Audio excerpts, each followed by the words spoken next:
কোচবিহার পঞ্চানন বর্মা বিশ্ববিদ্যালয়ে যে অচলাবস্থা তৈরি হয়েছে, এই অচলাবস্থা কাটিয়ে তুলতে সাংবাদিক বৈঠক করলেন পুণ্যভূমি Khalishamari Panchanan Barma memorial and development trust. এদিন মাথাভাঙা শহরের পোস্ট অফিস মোড় এলাকায় অবস্থিত পঞ্চানন ভবনে এই সাংবাদিক বৈঠক করেন তারা। ট্রাস্টের পক্ষ থেকে বলা হয়, পঞ্চানন বর্মা বিশ্ববিদ্যালয় স্থাপনে যেহেতু তারা আন্দোলন করেছিলেন, তাই চোখের সামনে বিশ্ববিদ্যালয়ের এই অবস্থা তারা কোনোভাবেই মেনে নিতে পারছেন না। দুপক্ষের সমস্যা মিটিয়ে আগের অবস্থায় নিয়ে আসতে যা করণীয় সে বিষয়ে এখন তারা অগ্রসর হবেন বলে জানান। পাশাপাশি ভিসি এবং রেজিস্ট্রারের সুমতি হোক সে কথাও বলেন তারা। পূর্ণভূমি খলিশামারী ডেভেলপমেন্ট ট্রাস্টের পক্ষ থেকে আজকে এই আপনাদেরকে আমন্ত্রণ জানিয়েছি কিছু কথা বলার জন্য। তবে এটাও ঠিক, এটা পূর্বতন আপনারা জানেন যে মহর্ষি পঞ্চানন বর্মা বিশ্ববিদ্যালয় স্থাপন প্রস্তুত কমিটি, তারই যে সংশোধিত নাম এখন।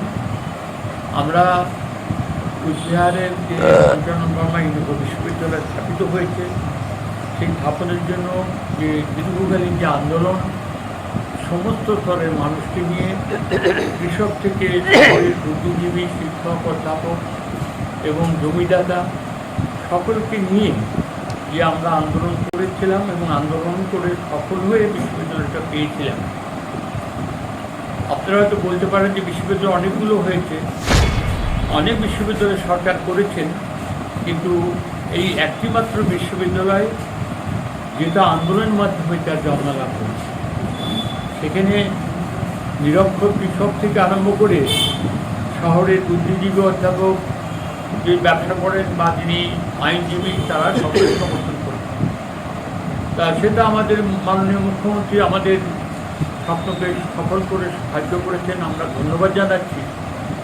কিন্তু সম্প্রতি বিশ্ববিদ্যালয়ে প্রশাসনিক ক্ষেত্রে যে সংকট দেখা দিচ্ছে, সেই সংকটের প্রভাব পড়ছে মহর্ষি পঞ্চানন বর্মা নামাঙ্কিত বিশ্ববিদ্যালয়ের সম্মানের উপরে, ছাত্রছাত্রীদের ভবিষ্যতের উপরে, এবং আমরা যারা প্রবীণ নবীন সকলে মিলে সকল স্তরের মানুষ যে শ্রম দিয়েছিলাম, অর্থের কথা বাদ দিলাম, সামান্য অর্থ, কিন্তু সেই তারা যেন মনে হচ্ছে যে সেই আমাদের স্বপ্নটাকে ভেঙে দিচ্ছে।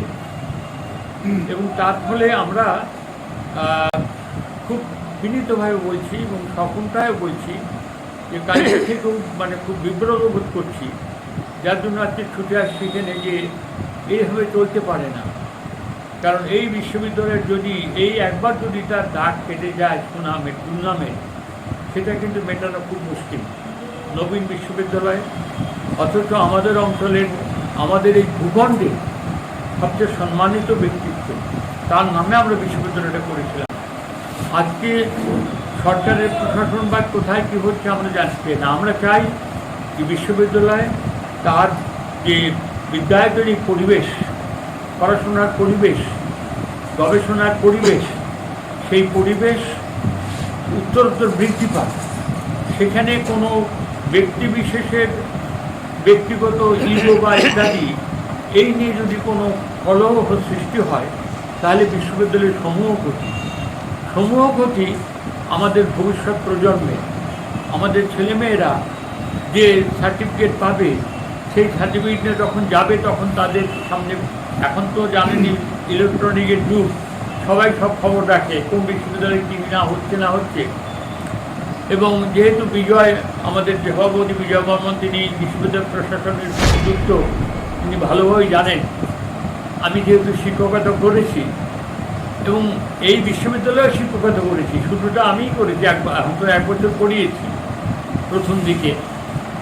এবং আরও সবিনয় বলি যে প্রথম যে কাউন্সিল, সেই কাউন্সিলের সদস্যও ছিলাম, সরকার মনোনীত। কিন্তু আজকে যে অবস্থা তৈরি হয়েছে, আমরা কাউকে দোষারোপ করতে আসিনি। আমরা আছি যে আমাদের বিশ্ববিদ্যালয়ের সম্মান, মহর্ষি পঞ্চানন বর্মার সম্মান, ছাত্রছাত্রীর ভবিষ্যৎ যাতে উজ্জ্বল হয় এবং তাতে যে কোনো কালিমালি না লাগে, সেই জন্য আমরা সমবেত হয়েছি। আমরা নাগরিকদের দেখেছি, আমাদের সঙ্গে যারা দেখেছি, যারা নেই তাদেরও দেখেছি, এবং সাংবাদিকদের বন্ধু বেরিয়েছে। এই কারণে যে এই সংকটে আপনারা এই খবরটা, এই যে আমাদের উদ্বিগ্ন, এই যে আমরা কনসার্ন, আমরা যে খুব এই ব্যাপারে খুব মানে কি বলবো উদ্বেগ অনুভব করছি। সেইটা অন্তত সরকার কাছে যাক, যারা সারস্বতম যেমন যায়, বিশ্ববিদ্যালয়ের অধ্যাপক, পরিচালনা সমিতি, যারা প্রশাসক আছেন, তারা ছাত্রছাত্রী সকলেই জানুক যে এই বিশ্ববিদ্যালয়টা যারা স্থাপনে অগ্রণী ভূমিকা গ্রহণ করেছিলেন, আমাদের সঙ্গে ছিলেন, তারা অনেকেই ইহলোকে নেই, তারা পরলোকে গেছেন, কিন্তু তারা হয়তো সেখান থেকে ভাবছেন যে এই বিশ্ববিদ্যালয়কে আমরা চেয়েছিলাম। আমাদের সেই কারণে আমরা আজকে আপনাদেরকে আমন্ত্রণ জানিয়েছি। সেখানে তোমরা থাকো।